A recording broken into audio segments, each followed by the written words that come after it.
Welcome to Mishna, Salem, Shevuot, Perek Mishnah. Over here in this Mishnah, I'm going to discuss items that one does not take an oath for. So, Elu Dvarim she'en nishba'in alehem. Even if a person wanted to swear, you can't swear over these things. What are they? Ha'abadim, slaves. Right? You can't swear. Someone claimed to have, taken your slave, and you want him back. You can't make a swear over that. Vashtarot, contracts, karkaot, land, real estate, hekdeshot, right? It's sanctified property. So things given to do it to the Beit HaMikdash, right? All of these you cannot, you don't swear for.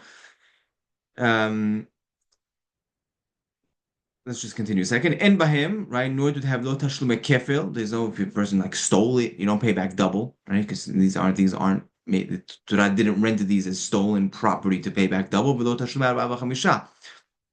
If it's a short say, you don't pay back 4 or 5 times. Okay, now Rambam just points out, if you look at the Pesukim in the Torah, you'll see when it comes to swearing, right, over double, something you have to pay double for, 4 or 5 times, right, all the laws of the Shomrim. It's what do they mention? What items, property do they mention? It mentions a hamor, and a se, right, a donkey, a sheep, a shor, right, an ox, chol behema, all animals, salma, right, clothing, dress, kesef, kelim, right, all these items I mentioned. What do we see from here? There's behema, there's animals, there's kelim, right, utensils, right, and kesef and money. What's the common denominator between all of them? The common thread is all these things are davar hamitaltel v'gufa mamon. It's an important concept. These things are all something that are movable objects, and it itself is has value. Okay, so this comes to exclude something that doesn't move, right? Land. Okay, you can't swear over that, and there's not going to be any paying back double. You can't steal it. Also, something that is, slaves are also compared to land, right? Slaves are hukash to land as well. And the shtarot that we mentioned, contracts, they themselves don't have any value themselves, right? There's written value inside of them, but it itself doesn't have any value. That's not gufu mamon. Yeah, and therefore, right? If a person, finds a contract, right, there's nothing to swear about that it's his, that it belonged to someone else. Yeah. Now, when it comes to the shomrim, right, the people that are watching over certain things, so shomer chinam eno nishba. Person shomer chinam is watching over, you went away and you gave me something to watch over. I said, oh, I'll do it for free. I'll take care of it. I'll do you a favor. So if something happens, eno nishba, I don't have to swear, right, that it was stolen, that it was lost, right? Noseh sachar eno meshalem, right? Noseh sachar, this is someone who's getting paid, right? You went away and you said, I'll pay you to keep an eye over over my jewelry while I'm away, right? And something happens to it. Eno meshalem, right? Over here, he doesn't pay.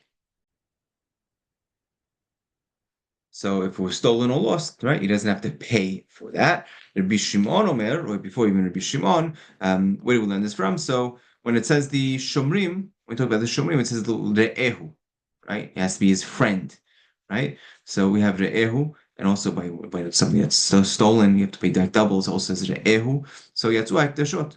Hekdesh is not something, it's not your friend, right? Something belongs to Beit HaMikdash is not your friend's property, right? So you don't have to pay back. You don't have to pay double for those. If you're not paying back double, obviously you can't pay 4 or 5 times either. Yeah. Now, it's interesting that it only mentions the shomer chinam and the noseh sachar, right? There's 4 shomrim. Who do we miss? We miss the shoel, someone who's borrowing, and the socher, someone who's renting, right? They are also part of the 4 shomrim. How come the Mishnah doesn't mention them? Because really, there's no point. The karkaot, right? Land, you don't borrow, right? And nor you let it borrow hekdesh, right? So because they're not really relevant over here in the Mishnah, also shtarot. If you have a contract, you're not borrowing these in most normal cases, right? You're not renting contracts, right? You don't do those things. Also, when it comes to renting hekdesh, right? You're not allowed to. You're not allowed to rent hekdesh. Okay, so that's why we don't mention the socher, the shoel, and the socher. Now the Mishnah continues. Rabbi Shimon says no. He disagrees with Tanakama, whereas Tanakama said, okay, we don't swear over all hekdesh. Rabbi Shimon says there's a difference with hekdesh, whether it's some hekdesh that you're responsible for or something that you're not responsible for.